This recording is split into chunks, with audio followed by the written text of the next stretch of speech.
Okay, thanks, Ines. Yeah, MRB now, but usually when we say we're from MRB, we then have to explain it. It's McFarlane Rural Business anyway.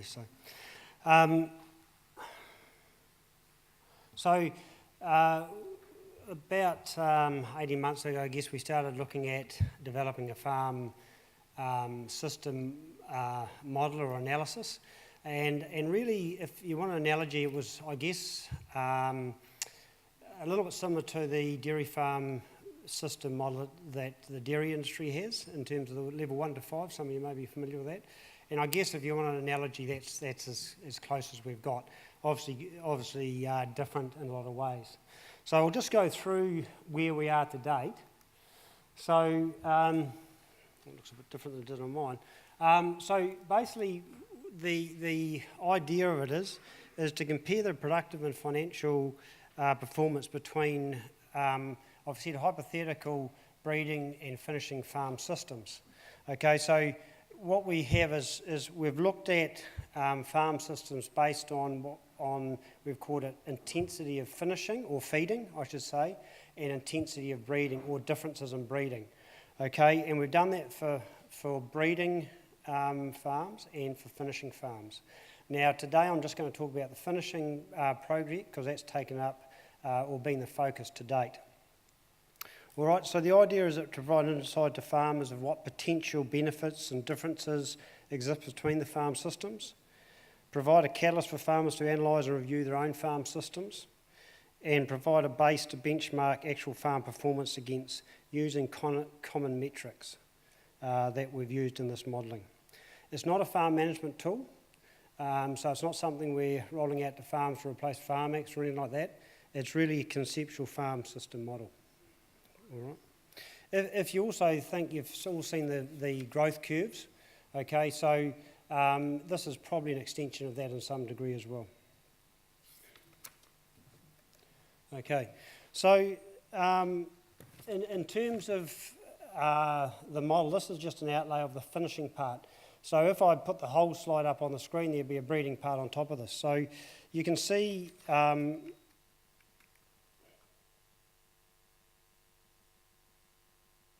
across the top, we've got different breed types. So on the left, we've got a moderate red, if you like, with a moderate stag across it. The second column is larger framed hind with high EBV stag across, and then the third one is once again the moderate red hind, but with a terminal sire such as a Wapiti. Okay, so those are your three breed types. And down the side, we've got different intensities of feeding. So we've got a slow finishing system. So this is all, and I'll show it on the next slide, but around the type of feed and the growth rates, etc. I guess a middle range one in terms of average finishing, number 2, and the fast finish system. Okay. All right. Okay. Sorry about the slides, I'm not sure what's happened here. So just in terms of, so what we've had to do, between the systems, what we tried to do is look at what the variation and variable costs are between the system. And most of that is related to the feed production and the feed intake. Okay, so when we're looking at the feed intake, we're looking at the regrassing and fodder program in terms of what's the cost of regrassing, what's the cost of growing fodder beet, etc. What's the fertiliser cost, how much supplement is fed, so like the cost of making silage, how much feed is imported, and also what is the annual production, average annual production in that rotation. For example, if we've got a 7-year rotation of ryegrass to kale, etc., we say the ryegrass is growing at let's say 10 tonne per hectare per year, kale's at 12, and that'll give us a weighted average for that 7-year rotation period. Okay, so that gives us our what we're calling our variable cost of feed production. Okay, and then we have to look at how much the animal's consuming in the growth pattern that they've been given, if you like, in the model. Okay, so that then gives you your total cost of feed that the animal consumes, which is the total amount of feed they're consumed by the cost of feed. And this one is going to be, oh no, that has come out all right. Okay. So those are the three systems that have been modelled, okay? So you've got finishing 1, we've said it's a 10-year rotation.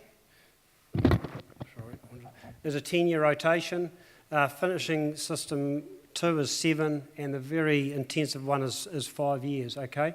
And so the next one down is the feed use. So if we just skip to finishing 3, what we're saying there, we've got 1 year in fodder beet, we've got 2 years in a clover and herb mix, and then we're oversowing with 2 years of a short rotation, so that's your 5 years. If you go back to system 1, it's pretty much a grass-to-grass system renewing every 10 years, so really low intensity. You can see there that we've got the total feed supplied per year on average, so running from 7.5 tonnes under the all-grass system to just under 15 tonne under the combination of fodder beet and short rotation grass and herbs and clover. Okay, we've made some assumptions on fertiliser input, which drives the cost of the feed. We've got the amount of silage per head that's being fed out. There is a line there for imported feed, there is no imported feed in this model, but some farmers use imported feed, such as barley. And that then drives the relative feed cost, or the comparative feed cost between systems, being the 3.13 cents per kg of dry matter, up to 7.28 cents per kg of dry matter in the very intensive system. Okay, and then we've also put in the average ME level and the feed utilisation, which then also which drives the feed intake of those animals in the feed production side, or feed consumption side, I should say. Hello.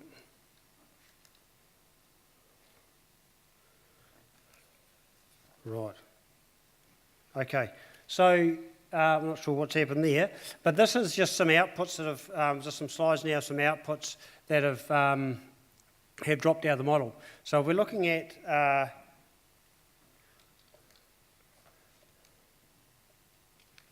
right, I'm missing a few slides here.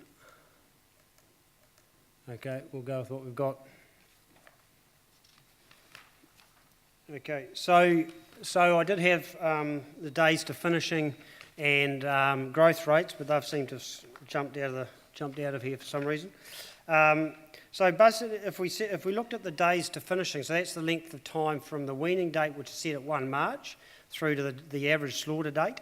So the very slow finishing, which is 1 MF. So 1 MF stands for moderate framed red, okay, and finished under a System 1 feeding system. And that's basically budgeted on being there pretty much 12 months.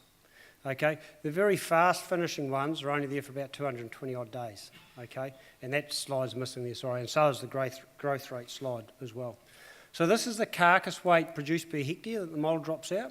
So you can see that the very lowest ones is about 193, and right up to the far one here, the finish. Sorry, and these slides are terrible, but the finish 3 on the very right-hand side with the large frame or terminal fawn is up towards 800 to 900 kgs of carcass weight per hectare. Okay, so that's in terms of kgs of carcass per hectare. Now, bearing in mind that's an annualised result, because the ones on the right are only there for 220 odd days. Okay, so we've annualised that out to be comparative across all those.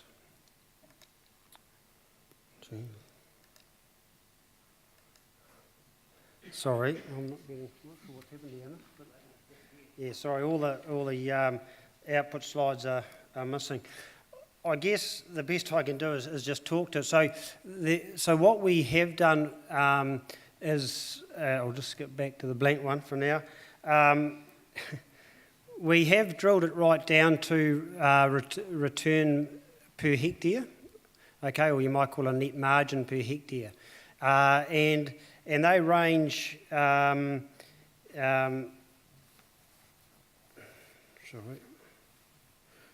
I've just got to get my glasses out to see this thing.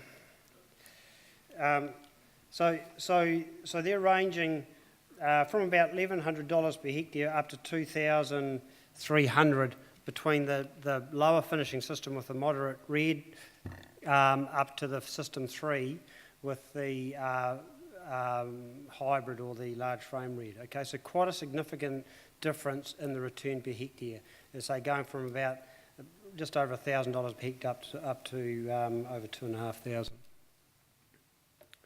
All right. So as I say, I had about 5 or 6 slides here. Unfortunately, you haven't been able to see.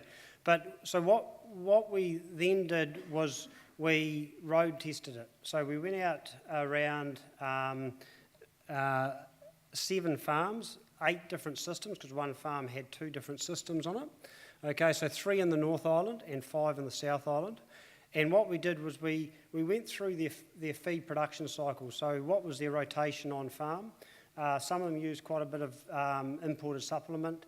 Some were growing fodder beet, some were mainly grass, etc. So we tried to calculate, how much feed they produce per year on average over that rotation, whether it be a 5-year rotation or a 7-year rotation, and also what the cost of growing that was. So obviously we asked them how much it cost to grow the fodder beet, what were their annual inputs into their feed production system.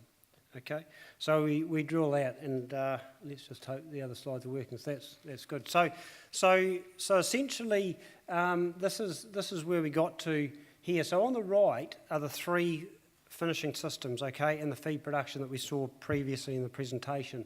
So about 7,500 in finishing 1, 7,500 kgs of dry matter per year in system 1, and about just under 15,000 in system 3.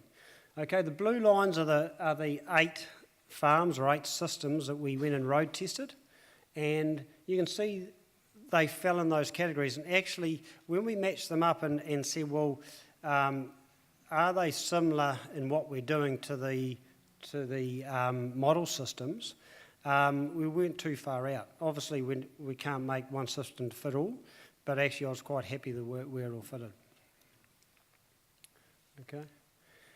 What I've done is just taken that same graph and I've overlaid that with the actual feed cost. Okay, so that wasn't quite as uniform, I suppose. So once again, on the right-hand side with the red lines, those are the feed costs running from that 3.13 on the system 1, finishing 1, up to 7.28, I think it was, on system 3. Okay, that's cents per kg of dry matter variable cost in growing that feed. Okay, and you can see the range of feed costs that we had across the other farms, and that was really determined by obviously the intensity of their finishing system, but how much imported feed they used, how much supplement they made, and in some instances how much of the ag work they did themselves, and how much nitrogen they used in the grass phase. Okay. All right, now here's the net margins per hectare that we measured on those places, or we ran through. Okay, so you can see right at the bottom was about 1,150, and that system there actually almost mirrored the system 1 moderate frame, maybe verging to a system 2 of a moderate frame red. If we go right up the far side, so we're getting the very intense farm 8, and once again that did almost replicate system 3 with a large frame or terminal. Okay, and the returns or the margin per hectare is in the same ballpark. Okay, so quite satisfying that actually we were road tested. It wasn't miles away.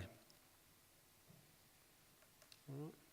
So what I've done to just show that is this the same graph with the blue lines, the ones we road tested.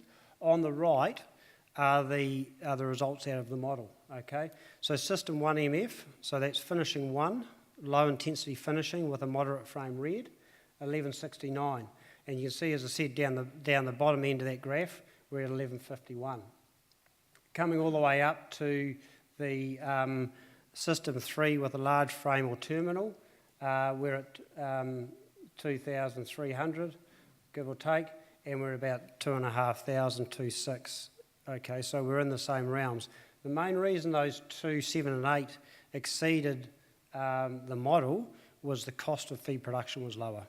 They had probably slightly less inputs, but they also did probably the ag work. Their cost of growing fodder beet was lower. Maybe the yields of fodder beet were higher than what we had in the model. Okay, so I guess the road testing was quite beneficial. It would be good to do a little bit more. It's not an easy thing to do because, as I said, this is not a farm management tool. It's not a FarmX, so it does take a little bit of manipulating the data when we put it in there. Okay. But I guess, I think that's my last slide. Yep. So I guess from here is really the project is all about stimulating people to analyse what they're doing, and you know, and if we have people going away from here today and saying, well, where I sit on that grid, then we've achieved what we set out to do. All right, sorry about the presentation. I'm not quite sure what went wrong there. I don't quite know what happened there. Threw me off a bit. Yeah. Jamie is going to have to scoot away after this, so we can take perhaps one or two questions before he does. Edmund, you got your hand up first. And Jim. Thank you, Jamie. Have you or will you incorporate a nitrogen use for the different models in today's environment? It's important to have an understanding of that. Yeah, so the model has got a nitrogen use component in it that you put in. So between the models.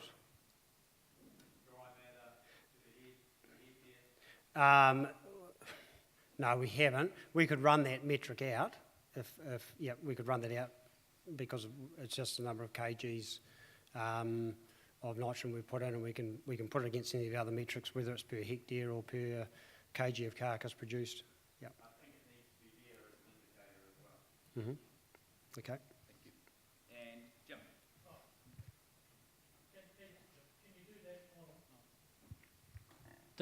Can you work that out on sense of kgs of dry matter consumed on that top model? Yep. So we've done that, and as I say, there's a whole lot of metrics that sit in here that we obviously can't roll out today. And interestingly enough, the return per kg of dry matter isn't that much difference across all 5 systems. One of the real key drivers is actually the amount of feed produced per hectare. Okay, and the reason for that being is that obviously that higher intensive system, the cost of producing that feed is higher. Okay, and that so I guess dampens down the return per k of dry matter. But when you're producing close to 15 tonne instead of 7.5 tonne per hectare, if you've got the same return per kg of dry matter, then obviously return per hectare is going to be a lot higher. And your levels, if you ME, the higher the ME, the higher the growth rates, isn't it? Yeah, and I guess that's probably reflected more because we set the growth rates. It's actually reflected more in that the consumption comes down. So if you put the ME up or make it a better ME feed, then obviously the consumption required to hit that growth rate will come down. All right. Thank you very much. That wasn't fair, Jim. You asked 2 questions. Thank you very much, Jamie. Okay. I think, please.